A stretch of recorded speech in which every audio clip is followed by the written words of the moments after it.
একটি পরিশ্রমী কচ্ছপ ছিল যে দিনরাত কঠোর পরিশ্রম করে একটি সুন্দর সবজি বাগান গড়ে তোলে।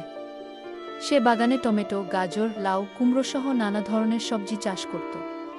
কচ্ছপটি খুব যত্ন করে প্রতিদিন বাগানের গাছপালাগুলোকে পানি দিত, আগাছা পরিষ্কার করত আর মাটি নরম করে দিত। কিছুদিন পর বাগানটি সবুজে ভরে উঠল। গাছে গাছে ফল ধরল। কচ্ছপটি খুব খুশি হল। কিন্তু একদিন একদল দুষ্টু খরগোশ এসে কচ্ছপটির বাগানের সবজি নষ্ট করে দিল। তারা গাছের পাতা ছিঁড়ে খেল, ফল ও শাকসবজি মাটিতে ফেলে দিল আর মাটি খুঁড়ে পুরো বাগান তছনছ করে দিল। কচ্ছপটি যখন বাগানে এসে এসব দেখল তখন তার খুব দুঃখ হল। এতদিনের পরিশ্রম এক নিমেষেই নষ্ট হয়ে গেল। কচ্ছপটি মন খারাপ করে বনের রক্ষী হাতির কাছে গেল এবং সব কথা জানাল। হাতি সব শুনে খুব রেগে গেল।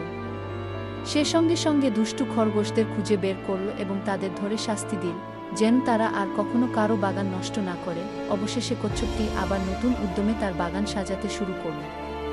ধীরে ধীরে বাগানটি আগের মতো সুন্দর হয়ে উঠল। এবার সে আরও সতর্ক থাকল, যেন কেউ তার বাগানের ক্ষতি করতে না পারে।